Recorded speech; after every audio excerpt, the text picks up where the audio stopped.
Ayan, tinap-chop na.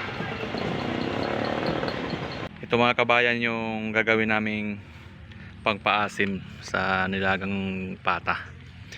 Tawagin ito ay ano, libas. Libas kung tawagin ito sa amin.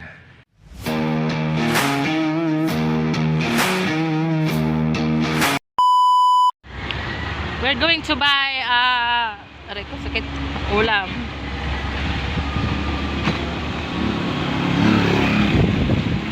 Ayan guys.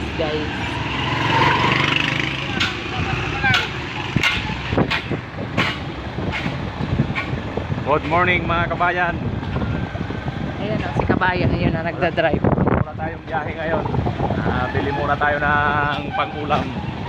Ang masarap na ulam. Punta kami doon sa ano, Talipapa. Maghanap kami ng mabibiling ulam sa tanghalian. Bibili na ulam? Bibili na ulam? Pata. Bili daw kami na ano, pata. Panglaga na pata.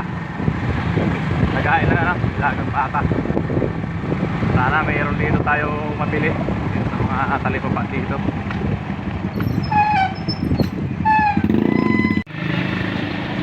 Ayan na, namimili na yung aking asawa ng ano, pata. At meron pang natirang 2 piraso. Ayan, tinimbang na ano, tinanbang na yung isang pata.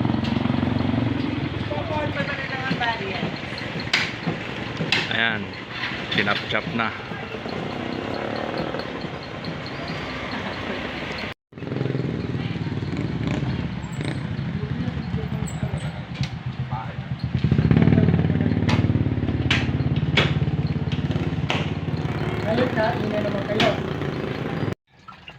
Ayan na mga kabayan yung binili namin na pata ng baboy.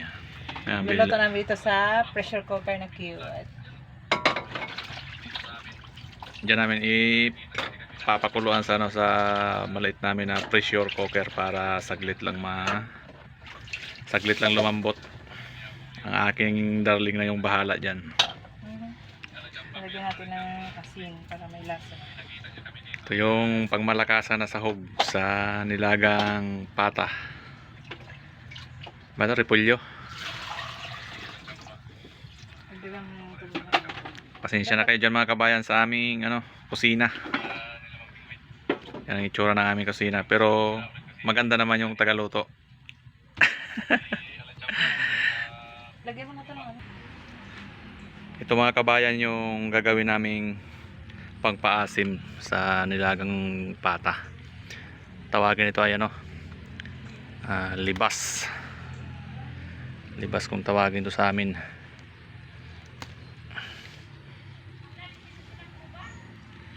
Masarap to mga kabayan sa ano,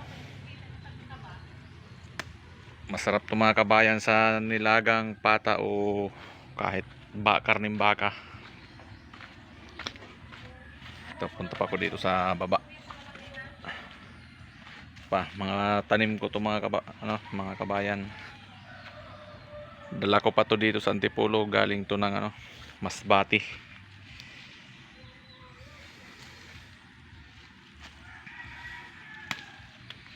Pakinabangan ng mga kabayan yung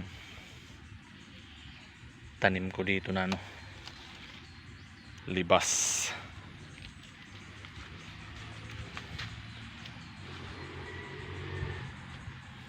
Punta tayo dito sa kabila.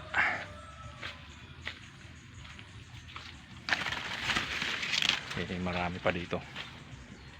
Meron pa ako dito mga pantanim mga kabayan, hindi ko pa naitatanim lahat. Nakalagay pa sa ano, paso.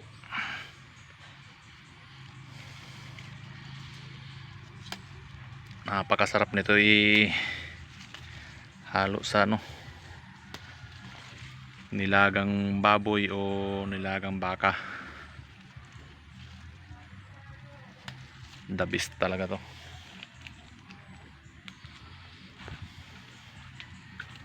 Ito pa.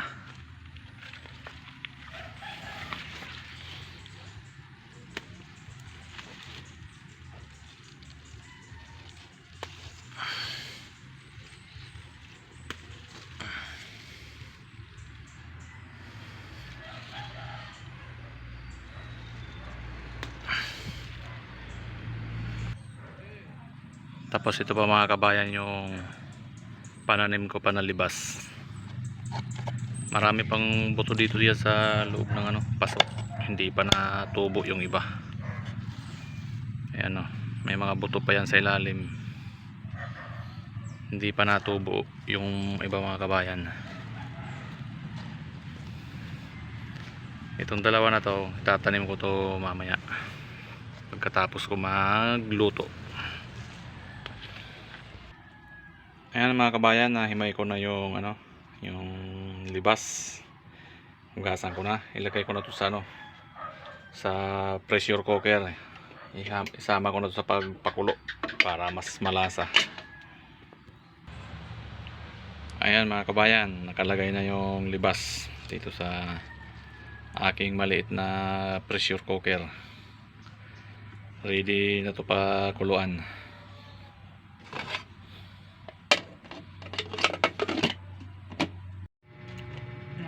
Ayan mga kabayan, luto na yung aming nilagang pata. Ayan po siya. Guys. Sobrang lambot. Ayan po siya mga kabayan. Sobrang lambot. Nasobrahan yata sa pressure cooker. Samantalang saglit lang na pinakuluan sa ano, pressure cooker.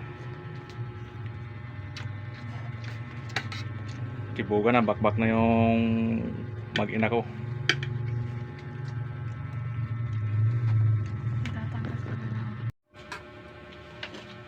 Kain tayo mga kabayan. Tanghalian.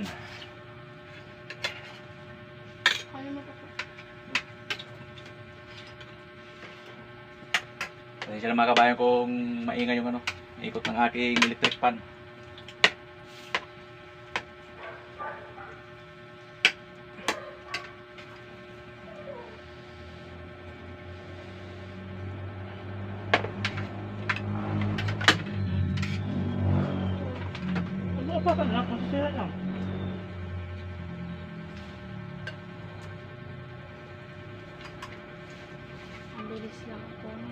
Nilaga, nasobrahan yata sa ano, pressure cooker, kaya sobrang lambot na. Sobrang sa laga. Nasobrahan daw sa laga.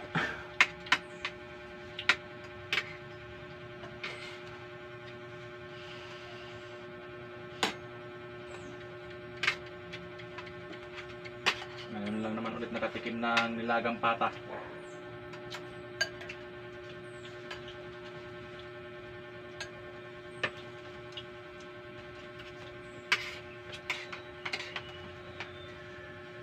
Kain tayo mga kabayan.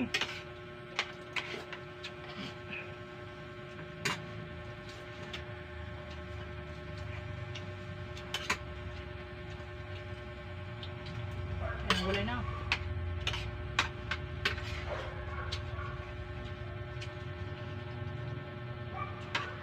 Masarap talaga yung ano, nilagay na libas.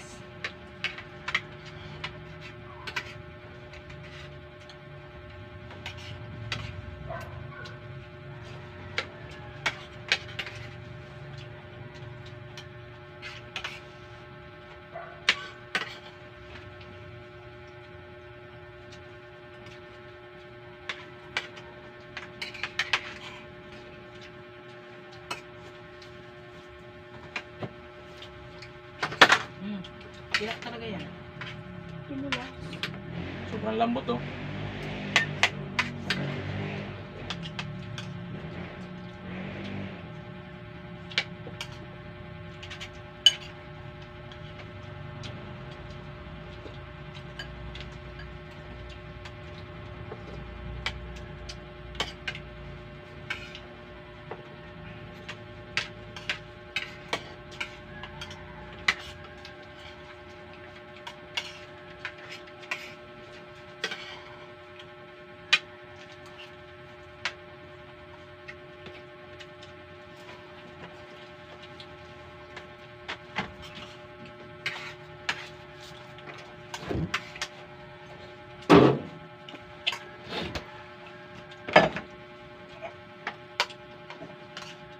Hindi na kailangan nguyain yung karne. No? Malambot na. Paano ba yun?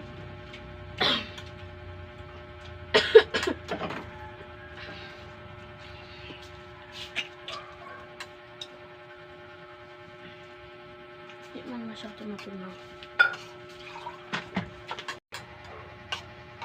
Tapos ng aking asawa mga kabayan kumain. Ano na lang dalawa. Craving satisfied. Ay, thank you Lord for this lunch. For this kind of lunch.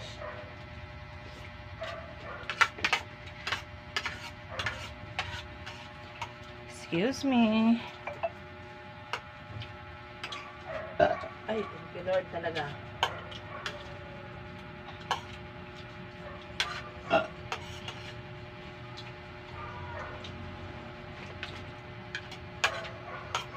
Hindi ka na mahirapan magmuya.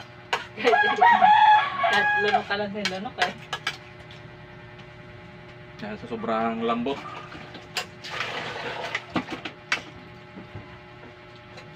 Ay. Back to work.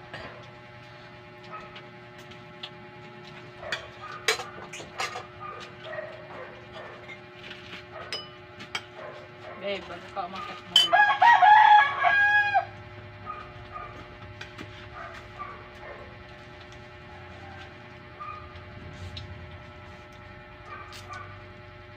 Pati buto malambot.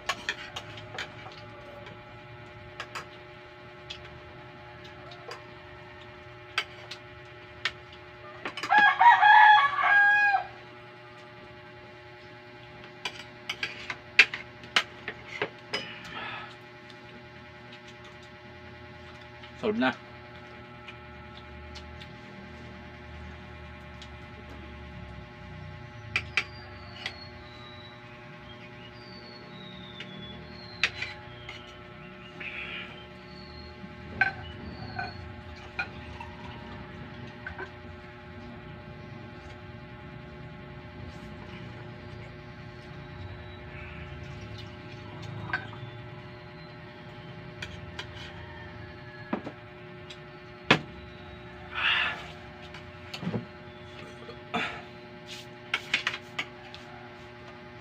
Bye-bye mga kabayan. Tapos na kami sa aming pananghalian. Sana magustuhan nyo.